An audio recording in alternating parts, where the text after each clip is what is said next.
Hey Mark, so after logging into your resource center here, you can see I'm actually in your account. This is where you're going to go to access all the resources for the new editions of ManQ. So you're just going to use the drop-down menu here to navigate to see the macroeconomics, but I'm looking at micro here. I did create a link so you can access MindTap. You're going to click right here where it says Principles of Microeconomics 8th, and it does open up into a new window. The first view that you're taken to is actually a calendar view. So this is our date manager where students can see what activities you have for each week of the semester. So it defaults to whatever week of the semester that students are working in. So it's starting over here on August 21st because that's where I set week 1. So students could use the arrow to see what's coming up. And I did make this align with the start of fall semester. So to take a look at the content within each chapter, you simply click along the top here to our unit view, and then you'll see specific folders that align with each chapter within the ManQ text.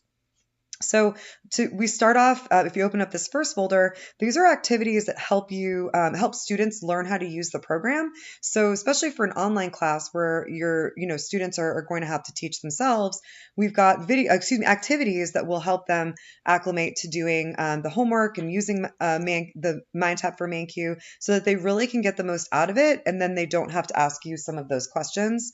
And then of course we've got a refresher for math and graphing skills. If I click a lot down here where it says part 1, I open up this folder, then you can see the chapters that all fill into part 1. So to access let's say chapter 3, simply click on that folder and it opens up, and now here's all of the content that's available just for this particular chapter. They all follow the same path, so they always will open up with a video application, so a video to kind of set the scene and put the chapter content in context for the students. Then we've got our link to our ebook, and then within the ebook, there might be a series of activities. There's an interactive graph builder that's built into the ebook. So as students are reading along, there might be a graphing activity that they can do that's actually interactive, so they can interact with the graph. If I open up this folder, there we've got our homework, so our problem sets. This is all powered by Applia, so this will be familiar to you since you are a former Applia user. Remember, you can edit all of these questions, so you can add your own and edit the questions that are set in here, and that is a change to this edition that we're really, really excited about.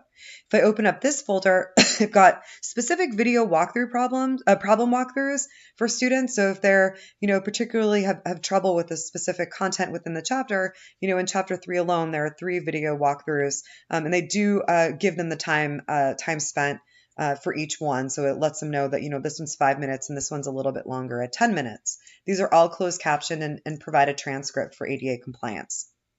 Finally, each chapter finishes with this study and test prep. So there's a built-in study guide that's within the ebook of the text that they can access. But then we have this new program called the Adaptive Test Prep that was added to this edition that we're really, really excited about. It allows students to create their own study tests based on the chapter content. And based on their results, they'll get a generated personalized study plan so that students can make sure that they've learned all of the content within the text so that they're prepared and they're ready to move on to the next chapter, but then they're also prepared for the exams. So these are optional. They're usually marked as a practice assignment. You can require it for a grade if you like, but we recommend that you keep these optional. Students can access them throughout the semester at any time and use it as many times as they want. The test questions in here are not pulled from the test bank, but they are similar so that it really does help students get prepared for each exam.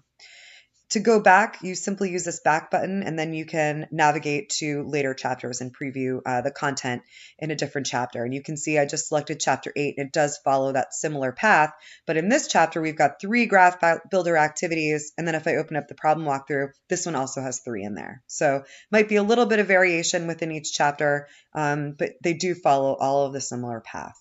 If you have any questions, please let me know. I really do appreciate you taking a closer look at this, and perhaps we can get together soon so I can help you and walk through with the demo. Talk to you soon.